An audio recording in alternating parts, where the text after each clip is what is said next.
The topic for this presentation is how to preserve food by drying and dehydrating, particularly in light of when you are not able to buy and sell.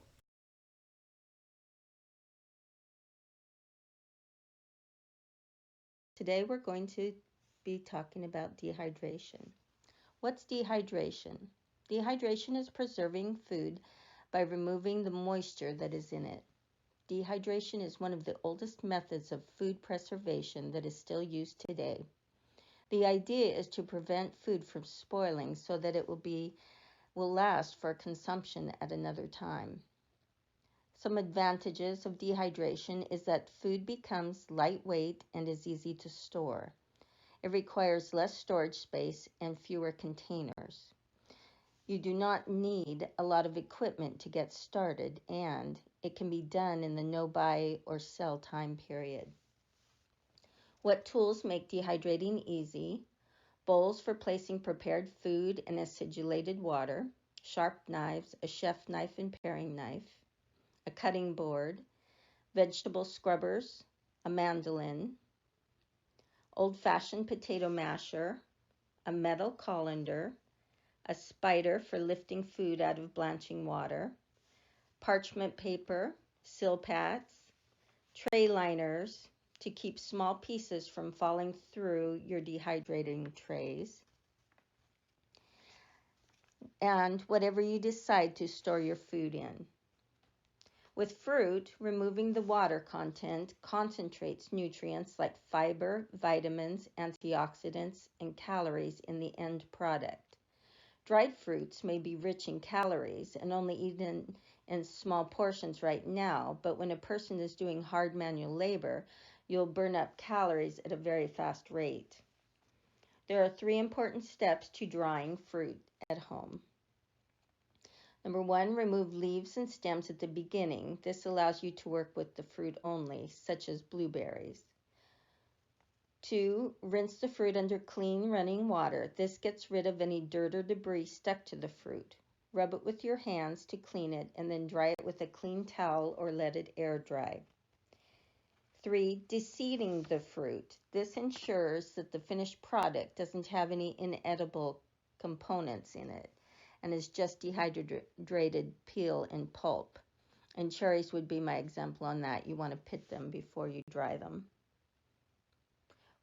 When I remove fruit from the dehydrator, I feel each and every piece to see if it is done. You'll get the feel for the fruit and vegetables once you start your dehydrating process. The dried fruit should be more chewy and not crunchy, which is overcooked, or squishy, which is undercooked. Different ways to dehydrate food. Sun drying. Fruit can take several days and you want to make sure you do not have high humidity or the moisture will just stay in the food. You also need to bring the food in at night if you're in an area with high humidity and low temperatures at night. Solar drying is a dehydrator powered by the sun. Oven drying, dehydrating in a microwave oven, and an electric dehydrator. I'm going to start with apples.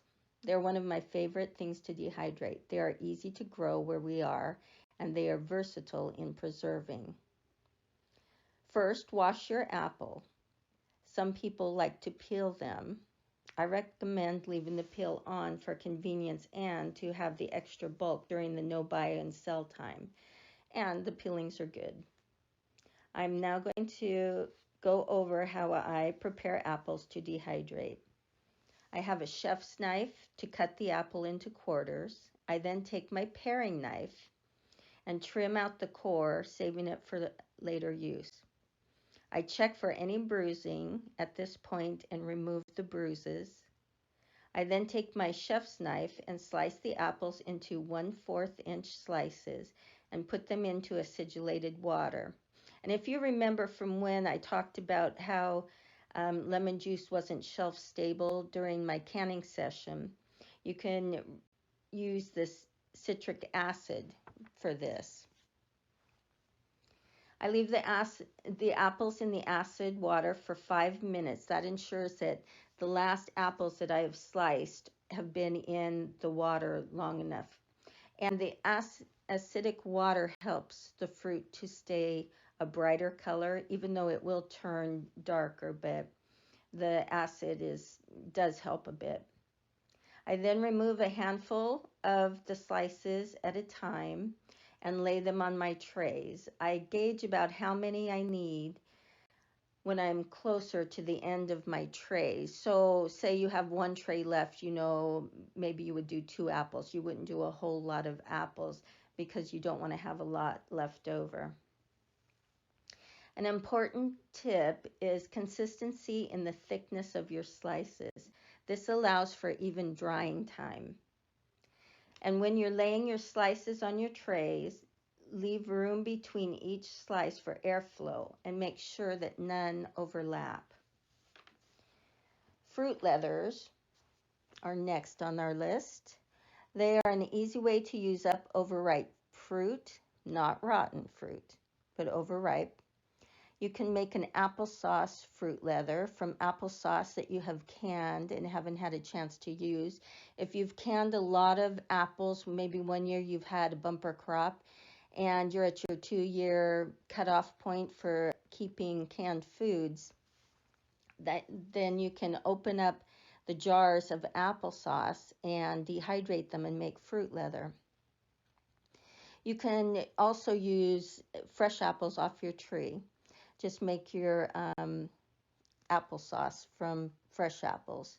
You can sweeten them with anything that you want that you normally would use as a sweetener.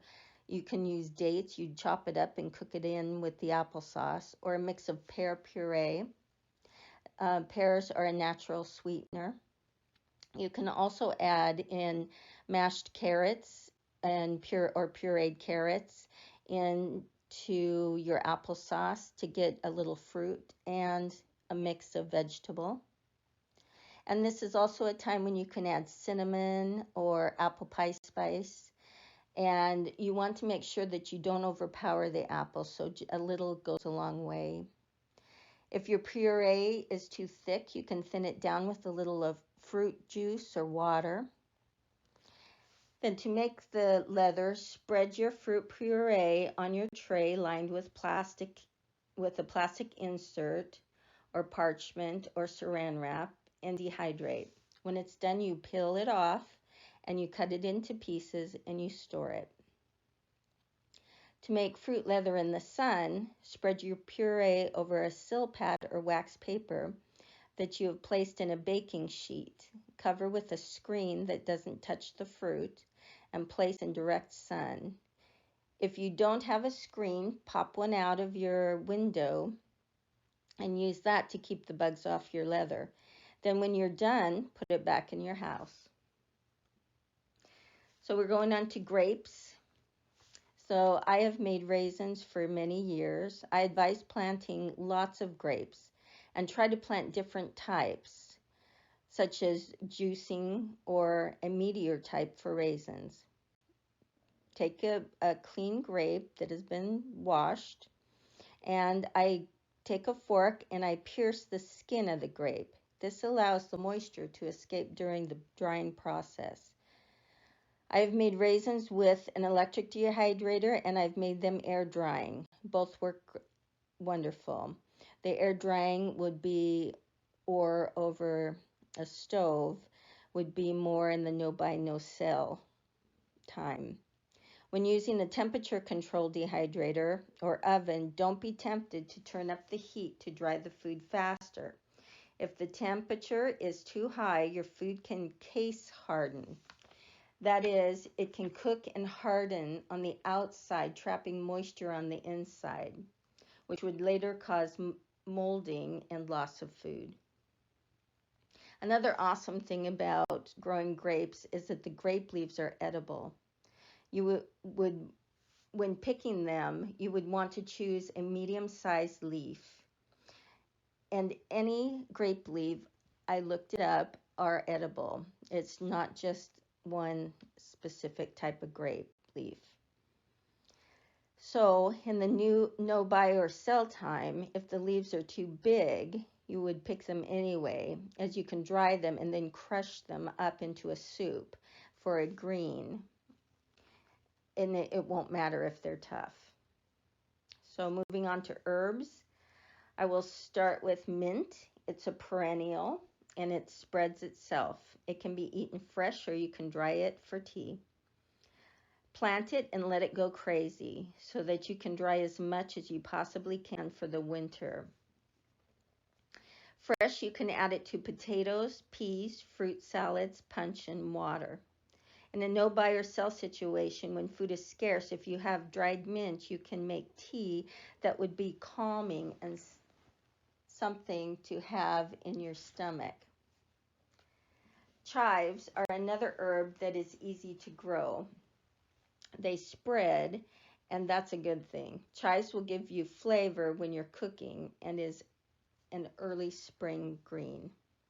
One way to dehydrate your herbs is to use your car as a dehydrator. Herbs are a low moisture food, so good airflow would be just cracking the window, a couple of the windows. Make sure that you put a screen or cheesecloth in the door and close it, and leaving the screen on the outside of the door.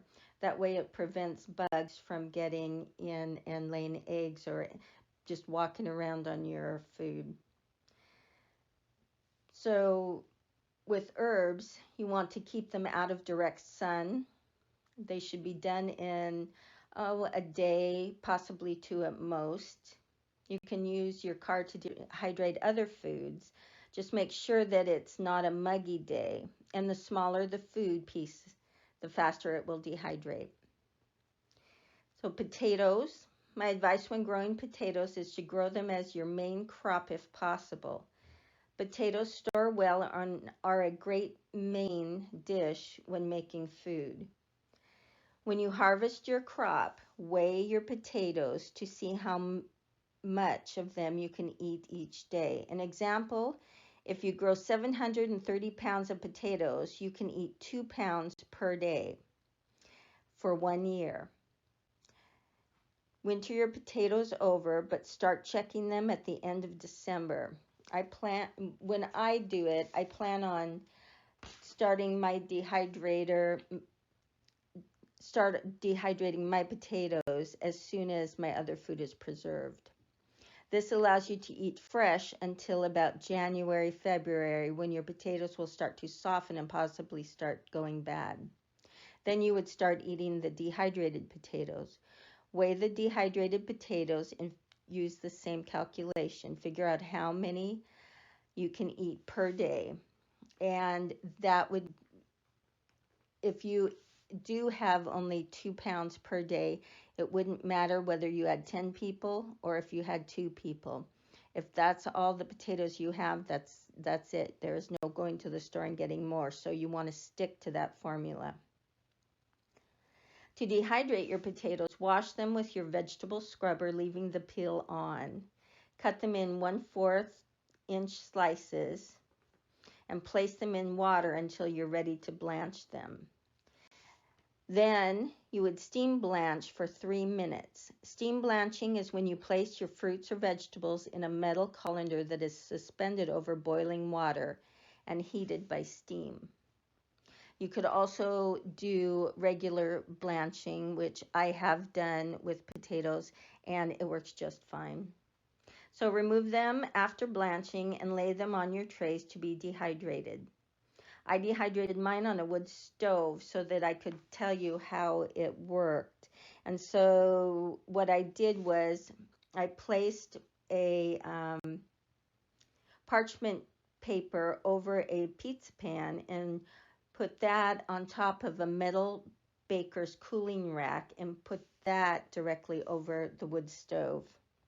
You want to have airflow all the way around. That's why I put it on a baker's rack.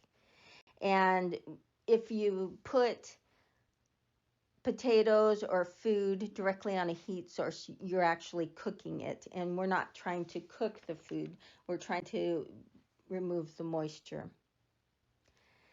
You know when your vegetables are done because they become crisp. If they are pliable, they're not finished. Once they're finished, you will cool them and then store them. To rehydrate fruit, pour boiling water just to cover it. Let it sit about 10 minutes. To rehydrate vegetables, an equal amount of water to vegetable is needed. Boiling water will shorten the rehydration time, and vegetables can take 15 minutes to 3 hours to rehydrate. It's all depending on size, thickness, and texture of the food. That is the end of my presentation for dehydration. I want everyone to just remember God knows where each of us is to be. I heard a pastor say, I would rather be in the city with God than in the country without Him. This isn't a time for us to worry, it's a time for us to have faith.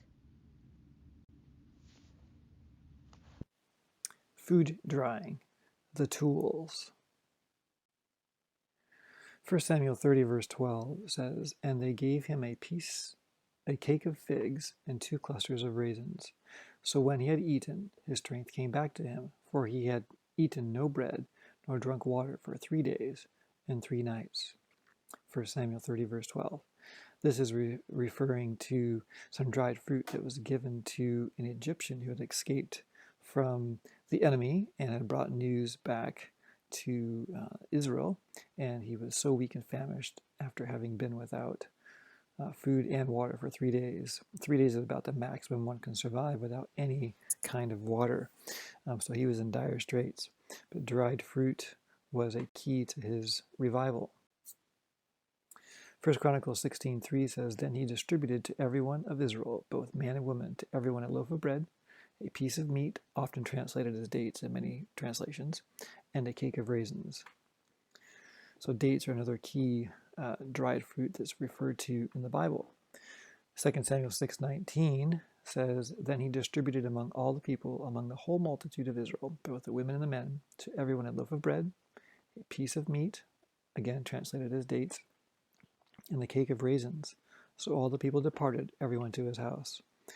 So they provided food to the people in the form of life-sustaining bread and dried fruit. So the Bible refers to dried food as being a key part of sustenance, and we can sun dry and harness the power of the sun for drying food.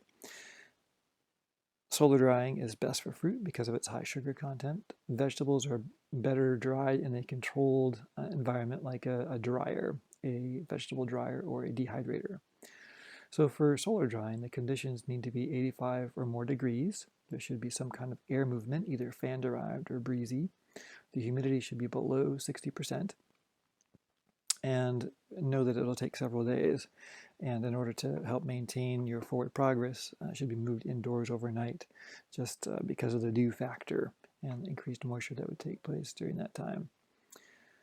So this could be difficult in a southern climate where the humidity is very high and the heat is hot as well.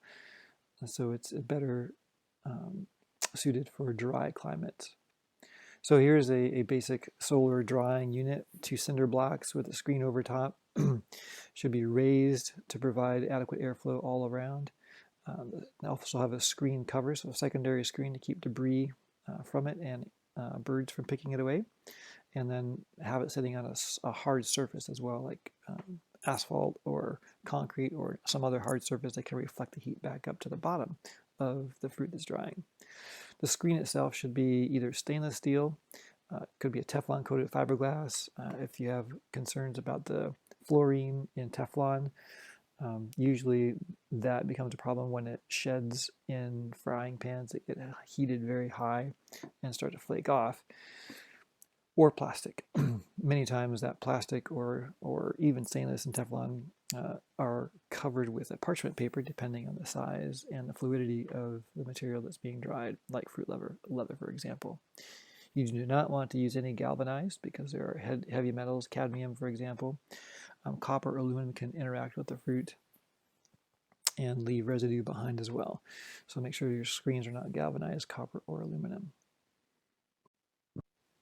So here are a couple variations on solar dehydrating. Here's a basic kit kind of solar dehydrator. Has some vents at the top, a surface for collecting the sun, racks that can be pulled out. These look like glass racks, which is unusual. Or if you have no dryer at all, you can simply use the inside of your car. This is fruit leather being dried inside of a car. It may provide an interesting smell to your car, depending on what you're drying, but if you have a 70-degree exterior temperature and your car is completely enclosed, it can rapidly get to 104 degrees. If it's 80 degrees outside, it can be 130 plus inside really quickly.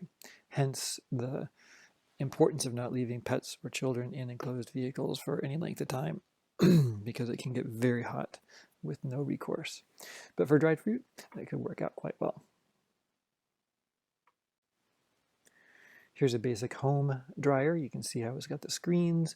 It's got the upper screen for protecting it, the space inside for the drying, good airflow around it. Very, very simple, small scale food dehydrator for outside. Looks like they're doing some sun-dried tomatoes here. And a large scale operation, looks like maybe apricots or something like that. In a very arid climate, they can do this in the outdoors and dry fruit on a large scale. So it's done on small scales as well as large scales. Here is a kit, home-built kind of solar-powered food dehydrator. You can see that it has an air intake where the cool air would come in. As it raises up, it becomes hotter. It goes through the heat absorber, through the metal mesh in the center, and up into the drying chamber with a vent at the top. And you can see the man in the picture on the left with the racks kind of out as he's removing or placing food into the rack. The next picture shows another example of the same one. This one's white, which seems like it would reflect the heat. A darker colored one seemed to me would be a little bit better in that it would absorb heat additionally and aid in the drying process. So here's a darker one that is of the same design on the upper left. Again, a simpler diagram of that same one with the solar collector and the air coming in and moving by convection up and out the top. Here's another one on the left with a duck looking in, and it looks like a double pane window with over a box painted black. You can see in the upper portion a light area, which is the vent, the upper vent, and they have laid out their grapes and apples and bananas in various trays that they've created in this drying apparatus. So 2 home-built solar food dehydrators. This is an interesting one that I found just for interest's sake, $20 a piece for these dry Ceratop solar fans that go upon a mason jar, and you can set them in your sunny window and they will function to help dehydrate your food. Probably not the most economic or efficient method of doing so, but creative nonetheless. So just thought I'd throw that in there. Let's look at some commercially available dehydrators. So these would be good for fruit and vegetables because it's a more controlled environment.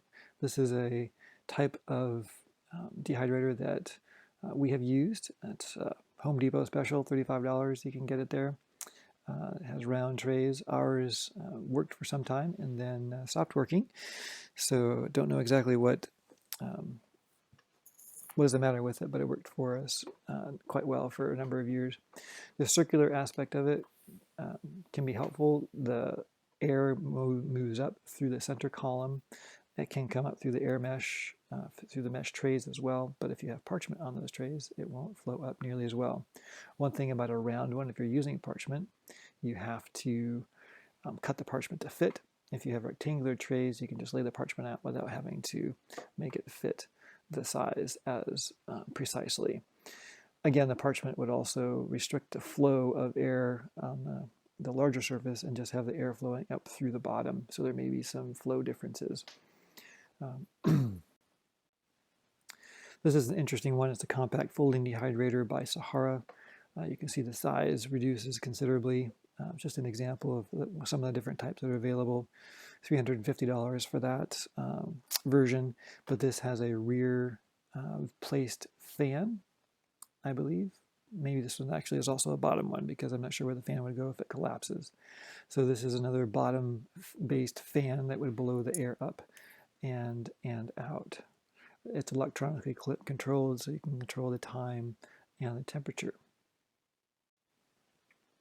So this is a stainless version from the Sportsman guide. It doesn't look like it has a front door on this particular one. It looks like it's more conducive for drying meat, but it does have stainless trays in it, which is a benefit. It looks very durable and sturdy, has a rear-facing fan. It may actually even collapse for easy storage as well, with the clips in the back there. So it's a $300 investment for this one. You can certainly dry fruits and vegetables just as well as meat in something like this. Of course, we want to stay away from a meat-centered diet, or even having that as a part of it. We want to stick with our fruits, vegetables, and grains as directed in Scripture. This is has a decent volume sized rack here. Again, stainless racks, $150, $160. This has a rear-based fan, so that's going to blow the air from front to back, or back to front rather. And even if you have parchment on your racks, it won't disrupt the flow of air. So I think a rear blowing fan is preferable to a center blowing fan for the heat, just due to the air restrictions of parchment with a bottom up orientation of your heating element. Here are a couple of dryers that have good volume, an 80 liter and 160 liter rollaway model, both sold by Cabelas. So if you're looking to do volumes, more commercial quantities, or even just higher volumes, these might be something you might look at. So Cabelas has a variety of different food dehydrators available, which is a place that I wouldn't have expected necessarily to find dehydrators, but they have a great money-back guarantee as a part of their business model as well. And then if you want to go all the way to the top, freeze dryers, the HarvestRight is not a dehydrator per se, but it's a freeze dehydrator, and it is probably the top method of preservation as far as nutrient retention, although it is very expensive and cost prohibitive from a purchase standpoint. It has some additional maintenance requirements. It's not a huge device, but for the size of it, the amount of food that can be freeze dried is rather small. So just in contrast to the solar dehydration and the food dehydrators, this is quite an expensive option that one might consider, but it has power requirements that may not be available when electricity is not available. The solar dehydrators are completely reliant upon the sun versus power grid situations. So that's the gamut from completely sun-powered solar dehydrators up to very expensive freeze dryers, with the commercial food dehydrators in the middle. And hope this is helpful in looking at some of the ranges and some of the different varieties of models that are available. There are many more to choose from.